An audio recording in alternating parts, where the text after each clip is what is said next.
बिस्मिल्लाहिर्रहमानिर्रहीम। Welcome back. आज हम डिस्कस करने जा रहे हैं what is PPPoE, complete explanation, features, pros and cons, advantages क्या हैं, डिसएडवांटेजेस क्या हैं। थ्योरी पार्ट इस लेक्चर में डिस्कस कर रहे हैं, अगले लेक्चर में इसकी डिप्लॉयमेंट करने जाएंगे। पीपीओई मोस्ट ऑफ द टाइम जैसे हमने कहा था, अक्सर आईएसपी अपने इंटरनेट को परचेज कर लेते हैं अपने हायर टीयर से। लेट सपोज 100 एमबीपीएस परचेज कर लिया, तो 100 एमबीपीएस परचेज करने के बाद वो ऑफर करते हैं सब्सक्राइबर्स को कि हम 100 एमबीपीएस इंटरनेट प्रोवाइड करते हैं, we are the fast internet providers in this community और इन दिस रीजन। वो क्लेम कर रहे होते हैं बैनर्स के थ्रू, एडवर्टाइजमेंट के थ्रू। इनके पास अब थाउजेंड्स यूजर्स की रिक्वेस्ट आ जाती है कि हमें अब 1000 यूजर्स को कैसे मैनेज करेंगे। अब ये हाउ इट्स पॉसिबल कि थाउजेंड्स पोर्ट लगाएंगे, सारे यूजर के लिए अलग अलग पोर्ट लगाएंगे। अब इस बैंडविड्थ को वो आगे सबलेट कह लीजिए या रीसेल कैसे करेंगे इस बैंडविड्थ को। क्यों वो जो प्राइस पे करते हैं उसके साथ ये अपना प्रॉफिट ऐड करके यहाँ पे ये सेल कर रहे हैं अपनी बैंडविड्थ को अपने यूजर्स के साथ। लेकिन अब चैलेंज ये है कि ये 100 एमबी को 1000 यूजर्स में कैसे मैनेज किया जाएगा। इतनी बहुत सारी आईपी स्कीम या पब्लिक आईपी या नेटिंग कैसे करवाएंगे। अब ये सारे क्वेश्चन है, अकाउंटेबिलिटी कैसे होगी, ऑथेंटिकेशन कैसे होगी, उस अब सारे यूजर्स को कैसे हम मैनेज कर सकते हैं। तो उसके लिए ये प्रोटोकॉल यूज किया जाता है। लेयर 2 का इनकैप्सुलेशन है, इसमें कोई इंक्रिप्शन नहीं है, सिंपल इनकैप्सुलेशन है। और वो इसलिए रखी जाती है कि ये अपनी लाइन किसी हद तक हम इसे कह देते हैं कि क्योंकि ये हर सब्सक्राइबर के लिए अपनी लाइन बिछाते हैं, अपने जो टर्मिनेशन पॉइंट्स हैं वहां से लेकर यूजर के प्रेमिसेस तक लाइन बिछा देती हैं। इसलिए हम कहते हैं चलें इस एस्पेक्ट से हम कह सकते हैं कि चलो किसी हद तक सिक्योर है। तो यहाँ पे इनकैप्सुलेशन कर रहा है और ये point to point sessions create करता है over the Ethernet networks. Normal layer 2 के पैकेट्स यूज किए जाते हैं और आईएसपी को इसकी ज्यादा जरूरत पड़ती है। अब ये जो सिनेरियो मैंने आपके साथ डिस्कस किया, एक्चुअली ये सारा इसके लिए अब हम देखेंगे सबसे बेस्ट ऑप्शन आपके पास पीपीओई का है। आप मोस्ट ऑफ द टाइम अपने घर के राउटर्स को भी देखें तो ज्यादातर वो आपके पीपीओई से ही कनेक्ट होते हैं। अपने आपके आईएसपी को जो जहां से भी आपने इंटरनेट परचेज किया है, आपका राउटर पीपीओई को कनेक्ट कर लेता है और आप आगे अपने घर में इस इंटरनेट को यूज करते हैं। इस आगे फर्दर इसके फीचर ये हैं कि प्री यूजर ऑथेंटिकेशन इसमें बड़ी बेहतरीन आपको मिलती है। इंटीग्रेशन होते हैं रेडियस सर्वर के साथ, जो कि इंटरनेट की बिलिंग प्रोसेस में आपको बहुत हेल्प करता है। बैंडविड्थ मैनेजमेंट के लिए बहुत बेस्ट है। अकाउंटेबिलिटी के लिए यूजर को जितना डाटा दिया गया है, जिस टाइम के लिए दिया गया है, ये सारी चीजें आपके रेडियस में जो बेस्ट इंटीग्रेट हो जाता है पीपीओई के साथ। डायनामिक आईपी असाइनमेंट्स होती हैं इसमें, सेशन बेस्ड कनेक्टिविटी है। आप पर यूजर पे रिस्ट्रिक्शंस लगा सकते हैं, पर यूजर की प्रोफाइल पे, उनकी बैंडविड्थ पे हम रिस्ट्रिक्शन उसे मॉनिटर कर सकते हैं। और ये सारा का सारा इंफ्रास्ट्रक्चर आपका ईथरनेट इंफ्रास्ट्रक्चर पे आप बिल्डअप कर रहे हैं इस सबको। एडवांटेजेस देखिए, अपने जिसका स्ट्रॉन्ग ऑथेंटिकेशन है। यूजर ऑथेंटिकेशन में credentials management, user level control और यूजर सब्सक्राइबर्स मैनेजमेंट, ज्यादातर इसे यूज किया जाता है सब्सक्राइबर मैनेजमेंट के लिए। पीपीओई को हम यहाँ पे डिप्लॉय करते हैं। Ideal for ISP for multi user environment, design for fibre to the home. Most of the time आजकल फाइबर्स ही यूज की जा रही हैं हर घर में, तो फाइबर टू द होम या डीएसएल या वायरलेस आईएसपीज इसे डिजाइन करते हैं, वो इसे यूज करते हैं।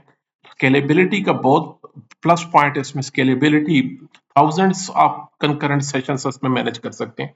स्केलेबिलिटी के लिए बेस्ट यूज है। सेंट्रलाइज मैनेजमेंट होती है with radius server, bandwidth shaping में, सेशन स्लॉट्स वगैरह आप मैनेज कर सकते हैं। अकाउंटेबिलिटी बिलिंग इंटीग्रेशन में, दैट्स वाई आपको माइक्रोटेक की अलग से एक सर्टिफिकेशन होती है सिर्फ बैंडविड्थ की मैनेजमेंट के लिए। इसकी एक अलग से सर्टिफिकेशन हमने पहले डिस्कस किया था। लॉजिकल सेपरेशन और शेयर्ड मीडिया, एक ही शेयर मीडिया में हम लॉजिकल सेपरेशन कर रहे हैं। जैसे मैंने प्रोवाइड बताया कि आप एक फाइबर ऑप्टिक की लाइन पे यूजर्स को कनेक्ट करा रहे हैं, फिर उसी सेशन के अंदर हमें इसे सेपरेट किया जा रहा है, लॉजिकली सेपरेशन की जा रही है। उसको multiple user can share the same bandwidth. आपने ज्यादातर सुना होगा कि जैसे मैंने शुरू में बताया कि 100 एमबीबीएस आईएसपी ने ऑलरेडी खुद सब्सक्राइब की हुई है अपने टीयर से, और वो आगे अपने यूजर को कहता है कि हम आपको 100 एमबीपीएस दे रहे हैं। लेकिन ये 100 एमबीबीएस कभी भी कमिटेड नहीं होता, ये शेयर्ड होता है। आपने वर्ड जो सुना होगा, शेयर्ड 100 एमबीबीएस, इट मींस ये 100 एमबीबीएस नीचे थाउजेंड्स यूजर के साथ शेयर किया जा रहा है, 1000 यूजर के साथ। आप उनकी अपनी कमिटेड ये वर्ड यूज करते हैं शेयर्ड एमबीज। तो शेयर मीन्स तो ठीक है, सही कह रहे हैं कि शेयर किया गया है अपनी फाइबर ऑप्टिक की केबल पे, 1000 यूजर्स को उन्होंने 100 एमबीपीएस दे दिया। इट डजंट मीन कि आपको अब 100 एमबीपीएस मिल रही है। कभी हो सकता है आपको 5 एमबी मिलेगी, कभी आपको 10 एमबी मिलेगी, कभी 1 एमबी पर आ जाएगी बात। Depends on scenario, situation, time frame, किस टाइम पे इंटरनेट लोग ज्यादा यूज करते हैं। मोस्ट ऑफ टाइम आपने देखा होगा कि सेकंड हाफ इवनिंग में, रात के वक्त आपकी बैंडविड्थ, आपको इंटरनेट बहुत स्लो मिल रहा होता है, और सुबह के वक्त आप देखेंगे ड्यूटी टाइम में घरों में इंटरनेट ज़्यादा बेहतर हो जाता है, क्योंकि उन्होंने जो शेयर किया होता है, इंटरनेट लाइन शेयर किए होते हैं, आपके सब कंकरेंट यूजर्स की तादाद कम हो जाती है, तो आपकी बैंडविड्थ भी अच्छी हो जाती है। कंकरेंट यूजर की तादाद शाम को बढ़ जाती है, सब अपने मोबाइल फोन, लैपटॉप या स्मार्ट टीवीज पे अपने प्रोग्राम्स देखते हैं यूट्यूब पे, तो वो यही 100 एमबीबीएस वो सारी शेयर हो जाती है। सिंपल डिप्लॉयमेंट और माइक्रोटेक आईएसपी, दैट्स व्हाई ज्यादातर रिलाय करता है माइक्रोटेक, तो ज्यादातर सूटेबल है आईएसपी के सेटअप के लिए, तो इसलिए इसमें बहुत इजीली इसकी डिप्लॉयमेंट हो जाती है। Easy configuration for PoE server and clients, work well with queues trees and simple queues, जैसे हमने कहा मैनेजमेंट बैंडविड्थ की हम अलग से इसमें मैनेज कर सकते हैं।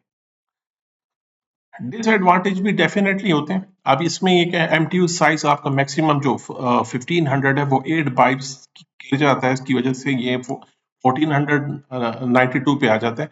इसमें ये होगा कि जो 1500 का पैकेट है वो हाफ कुछ हिस्सा रह जाता है, अगला पैकेट आता है उसका भी कुछ उसमें ऐड किया जाता है, फिर एक और पैकेट आता है, तो इस तरह फ्रेगमेंटेशन हो जाती है। इसे यूज किया जाता है। फ्रेगमेंटेशन का प्रॉब्लम थोड़ा सा देखने में आ जाता है, तो अगर प्रॉपर्ली मैनेज ना किया जाए, इसे ट्यून अप ना किया जाए, तो यूजर्स को अच्छी खासी परेशानी का सामना करना पड़ता है कि हमारा इंटरनेट स्लो है, और ब्राउजिंग में और सर्फिंग में इसमें इशू आता है। परफॉर्मेंस ओवरहेड हर सेशन पे सीपीयू मैनेज कर रहा है, हर सेशन। तो ये कि आपके पास एक तगड़ा सा अच्छा स्ट्रॉन्ग किस्म का हार्डवेयर होना चाहिए। अच्छे से हार्डवेयर पे आपने, तो हमने देखा हमारे जो आईएसपी को मैनेज कर रहे हैं वो R710 R740 का डेल के सर्वर्स के ऊपर माइक्रोटेक को डिप्लॉय करके वहां से इसे मैनेज कर रहे हैं अपने आईएसपी को। सारी ट्रैफिक हमारे डेल के सर्वर पे वर्चुअल मशीन इंस्टॉल करके माइक्रोटेक को, और इसी मशीन से उन्होंने माइक्रोटेक राउटर बना दिया और इससे ये मैनेज कर रहे हैं। तो इस तरह आप उसको मैनेज कर सकते हैं इस प्रॉब्लम को। Not ideal for extremely high throughput core networking. अपने हेड ऑफिस को ब्रांच ऑफिस के साथ या एक डाटा सेंटर को दूसरे डाटा सेंटर के साथ कॉन्फ़िगर कराने के लिए ये बिल्कुल भी रिकमेंडेड नहीं है in that case. No encryption, मैंने बताया इसमें कोई इंक्रिप्शन बाय डिफॉल्ट नहीं है। आपको इंक्रिप्शन करानी है तो किसी और वीपीएन आईपीसेक के साथ से इंटीग्रेट कराना होगा एडिशनल सिक्योरिटी के लिए और कॉन्फिडेंशियलिटी के लिए। Less suitable for modern enterprise LAN, जहाँ पे वीलैंस वगैरह वीएक्स लैन वगैरह आ रहे हैं, उसके लिए ये बिल्कुल सूटेबल नहीं है। Trouble shooting can be complex at scale. अब जैसे ही स्केल बढ़ता जाता है, यूजर्स आपके बढ़ते जा रहे हैं, एम टू यूज साइज का, सेशन का प्रॉब्लम आ रहा है, रेडियस मिन कॉन्फ़िगरेशन हो रही है, और require good monitoring and logging practices पर जैसे मैंने आपसे अर्ज की कि फिर इसके लिए आपको अलग से एक सर्वर या सेटअप बनाना पड़ता है मॉनिटरिंग के लिए, और ज़्यादा फोकस हमारा रेडियस पे रह जाता है, और मॉनिटरिंग के लिए हम क्यू मैनेजमेंट, बैंडविड्थ मैनेजमेंट, उस ऊपर हमारा ज़्यादा फोकस रहता है। ये कॉमनली यूज होता है आईएसपी ब्रॉडबैंड एक्सेस के लिए, जो हमें फाइबर ऑप्टिक प्रोवाइड कर रहे हैं, डीएसएल प्रोवाइड कर रहे हैं, वायरलेस लैन प्रोवाइड कर रहे हैं, और remote access, long distance point to point wireless connection, microwaves वगैरह, इसके लिए अगर आप प्रोवाइड कर रहे हैं तो आईएसपी के लिए ऑप्शन बेस्ट ऑप्शन है। लेकिन अल्टीमेट यूजर के लिए, लास्ट फाइनल यूजर्स जो अपने लैपटॉप या मोबाइल या अपने घर में इंटरनेट को एक्सेस करना चाह रहे हैं, उनके लिए बेस्ट है। मल्टी टेनेंट बिल्डिंग्स एक ही सोसाइटी या मेट्रोपॉलिटन एरिया में किसी सिटी में आपने डिप्लॉय करना है, हॉटस्पॉट्स लोकेशन पे यूजर बेस्ड बैंडविड्थ कंट्रोल उसके लिए बेस्ट है। माइक्रो बेस्ड आईएसपी डिप्लॉयमेंट है, उसके लिए ज़्यादा सूटेबल है। तो जनाब, मिलते हैं अगले लेक्चर में, इसी डिप्लॉयमेंट की तरफ चलते हैं। प्लीज़ लाइक शेयर कमेंट ज़रूर कीजिएगा। अपना ख्याल रखें। अल्लाह हाफ़िज़।